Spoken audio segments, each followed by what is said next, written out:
দ্বিতীয়ার্ধের শুরু থেকেই কিন্তু আর্জেন্টিনার উপর চাপ প্রয়োগ করে খেলছিল সুইজারল্যান্ড এবং অবশেষে ৬৭ মিনিটে কিন্তু গোল করে ম্যাচে সমতা ফেরালো কিন্তু সুইসরা। এবং যেমনটি কিন্তু বলছিলাম যে যুক্তরাষ্ট্রের কানসাস সিটি স্টেডিয়ামে ম্যাচের ৬৭ মিনিটে কিন্তু সুইজারল্যান্ডের হয়ে গোল করেন কিন্তু অ্যান্ডওয়ে।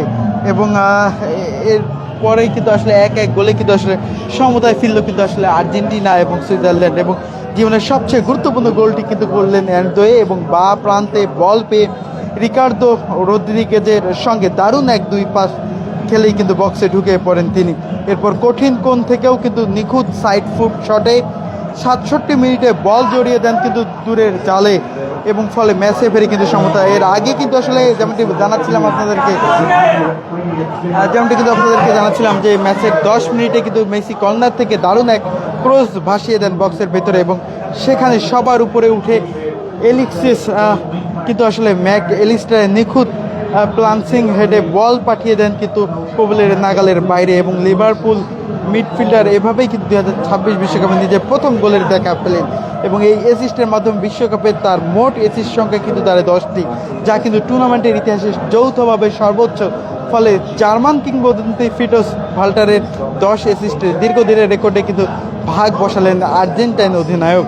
এবং এই মুহূর্তে কিন্তু আসলে দ্বিতীয়দের যে খেলা সেটির কিন্তু একদম শেষ ভাগের খেলা চলছে এবং ১-১ শূন্য আসলে কিন্তু ১-১ গোলে কিন্তু আসলে সমতায় রয়েছে কিন্তু আর্জেন্টিনা এবং সুইজারল্যান্ড। এবং এরই মধ্যে কিন্তু ডাইভ দিয়ে কিন্তু লাল কার্ড দেখলেন কিন্তু আসলে সুইজারল্যান্ডের কিন্তু অ্যাম্বুলো এবং আর্জেন্টিনার বিপক্ষে বিশ্বকাপের কোয়ার্টার ফাইনালে বড় ধাক্কা খেলে কিন্তু এর মাধ্যমে সুইজারল্যান্ড। এবং ম্যাচের গুরুত্বপূর্ণ মুহূর্তে সিমুলেশন করার অভিযোগে দ্বিতীয় হলুদ কার্ড দেখে লাল কার্ডে মাঠ ছাড়তে হয় কিন্তু দলটির তারকা ফরওয়ার্ড ব্রিল এমবুলোকে। এবং ঘটনাটি ঘটে কিন্তু ভিএআর এর হস্তক্ষেপের পর এবং রেফারিকে কিন্তু ভিডিও রিপ্লে দেখে সিদ্ধান্ত পূর্ণ বিবেচনায় পরামর্শ দেওয়া হয় এবং রিপ্লে পর্যালোচনা করে রেফারি মনে করেন কিন্তু এমবুলো ফাউল আদায়ের উদ্দেশ্যে ইচ্ছাকৃতভাবে ডাইভ দিয়েছেন। এর আগে একটি কিন্তু হলুদ কার্ড থাকায় সিমুলেশনের জন্য দেখানো দ্বিতীয় হলুদ কার্ড লাল কার্ডে পরিণত হয় এবং ফলে ম্যাচের বাকি সময় কিন্তু আসলে ১০ জন নিয়েই খেলতে বাধ্য হচ্ছে সুইজারল্যান্ড। এবং এই সিদ্ধান্তের পর মাঠেও গ্যালারিতে কিন্তু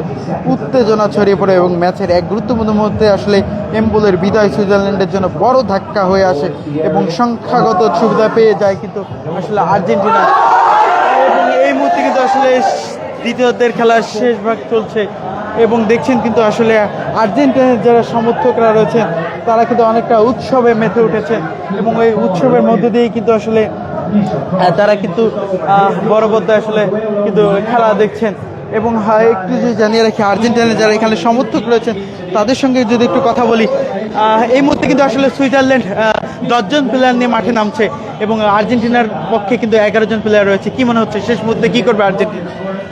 খেলা তো আর বেশিক্ষণ হবে, অতিরিক্ত হয়তো ৩-৪ মিনিট সময় আছে, দেখা যায় লাস্ট মুহূর্তে কী করা যায়। যেহেতু এখন থেকেই সেমিফাইনালে উঠবে, সকালে যে খেলা যে হয়েছিল ইংল্যান্ডের সেমিফাইনালে উঠেছে, দেখা যাক কী করা যায়। উত্তেজনাভাবে চলছে খেলা আর কি। দর্শক যেমনটি কিন্তু বলছিলাম আর্জেন্টিন সমর্থকরা কিন্তু খেলার প্রথমার্ধে অনেকটা উচ্ছ্বাসিত থাকলেও কিন্তু আসলে দ্বিতীয়ার্ধের খেলায় সমতা ফেরার পর কিন্তু তাদের সেই উচ্ছ্বাস কিন্তু অনেকটা ফিকে হয়ে যায়। তবুও কিন্তু তারা আশাবাদী, যেহেতু সুইজারল্যান্ডের একজন খেলোয়াড় কিন্তু আসলে লাল কার্ড পেয়েছেন এবং এতে কিন্তু ১০ জন প্লেয়ার নিয়ে কিন্তু আসলে সুইজারল্যান্ড এখন মাঠে লড়ছেন আর্জেন্টিনার বিপক্ষে এবং দ্বিতীয়দের শেষ ভাগের খেলা চলছে। এখন অপেক্ষার পালা আসলে শেষ মুহূর্তে সেমিফাইনাল কার্ড নিশ্চিত হয়। দর্শক এই ছিল আমার কাছে এখান থেকে সর্বশেষ।